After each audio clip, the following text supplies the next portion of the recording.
Here we are, just 1 week. I almost said 2, but it's just 1 week. 7 days away from the Iowa caucuses, and Donald Trump is back on top by a wide margin. But will his voters show up on caucus day? That's a big question. I'm Trish Regan. Welcome, everyone, to the Intelligence Report. A new Fox News poll has Trump at 34% compared to Ted Cruz's 23%. Meanwhile, Hillary Clinton and Bernie Sanders are neck and neck right now, trying to win over the state's Democratic voters. All of this as reports surface that billionaire businessman and former NYC mayor, and actually my former boss, Mike Bloomberg, may launch a third-party presidential bid. So with Trump on top in 2 key states, does he have this nomination locked up, we're asking? And if so, what's the establishment to do? Joining me right now is former George W. Bush advisor Brad Blakeman and progressive radio host Leslie Marshall. Lots of good stuff to talk about. But first, I'm going to start with Brad. Is Trump going to be the nominee? Look, don't look at those polls. I know Trump likes to quote the polls all the time, but really the only polls that matter are the ones where people are actually doing something. And in Iowa, caucuses are like living room meetings, whether they're at VFWs or firehouses. You have to motivate people to go. They have to spend hours there. And then you have New Hampshire a week later, which is an actual secret ballot, the first in the nation. There's a lot of work that has to be done to motivate people on the ground. It's not enough to have a fan. You have to have a voter. And time will be really telling in the next 2 weeks whether or not Donald Trump's fan base is a voter base. And if he wins Iowa and New Hampshire, I would say at that point he's probably inevitable. If he doesn't, he is not. So I'm curious, do either of you, and I'll go to Leslie and see if she can weigh in on this, have any sense of what he's doing from an infrastructure standpoint to actually get these fans to go out and vote? I mean, this is one thing that Barack Obama was absolutely brilliant at, and he really was able to figure out where he needed those voters and really had the troops on the ground, so to speak, to bring these people out and bring them to the polls. Does Donald Trump have that kind of mechanism, Leslie, in place?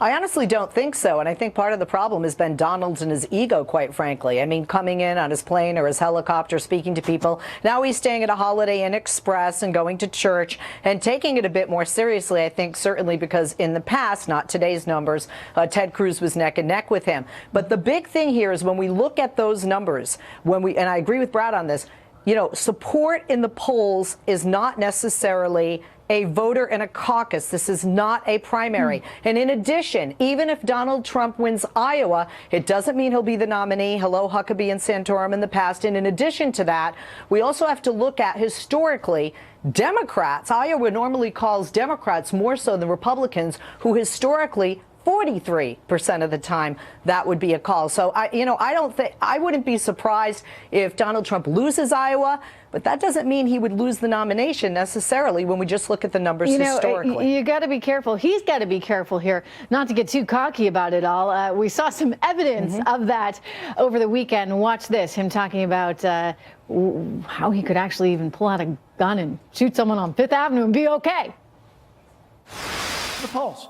They say, I have the most loyal people. Did you ever see that? Where I could stand in the middle of Fifth Avenue and shoot somebody and I wouldn't lose any voters, okay? It's like incredible. Brad, maybe he's right.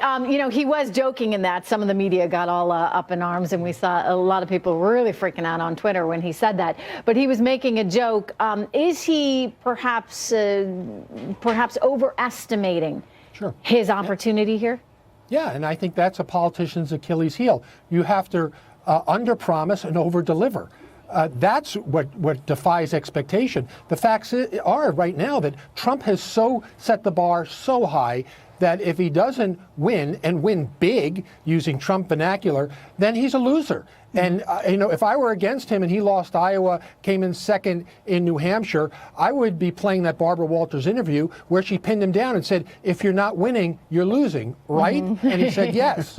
Leslie, we've talked about Hillary Clinton before, and I think the consensus really at this point is if she winds up losing Iowa and New Hampshire, she's still going to plow forward, and she may still get the nomination.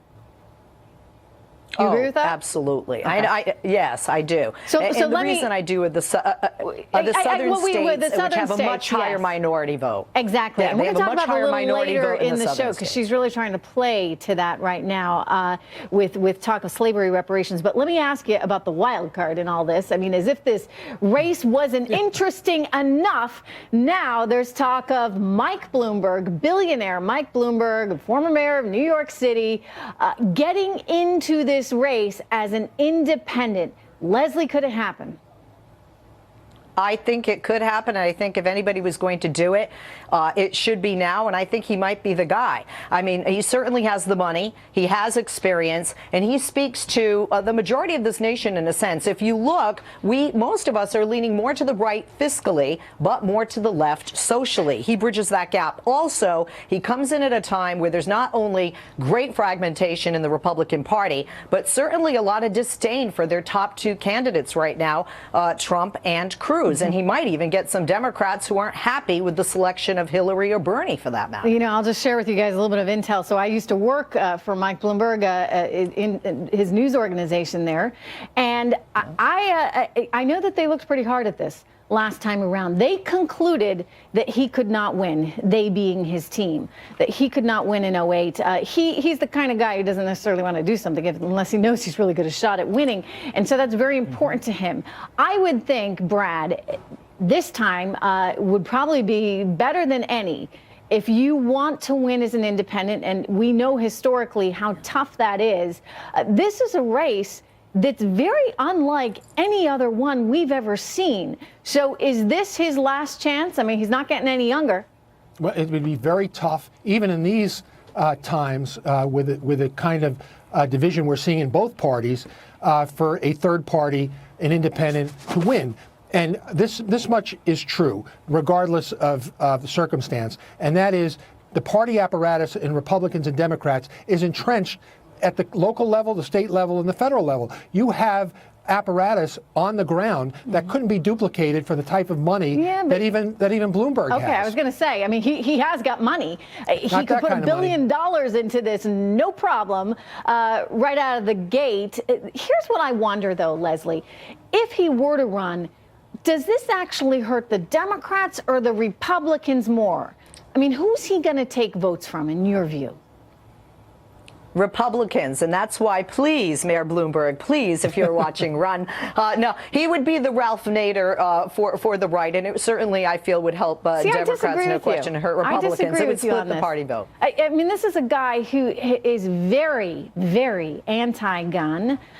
This is someone who, you know, yes, on the fiscal issues, Leslie, would probably have a lot of appeal to a lot of conservatives. But there's a conservative base out there that looks at things like, you know, his record on environmentalism and all this alternative energy that he's a big proponent of, that they're not fond of, and also a lot of voters that look at all he has done in terms of gun control, and they don't like that in the conservative base, Brad.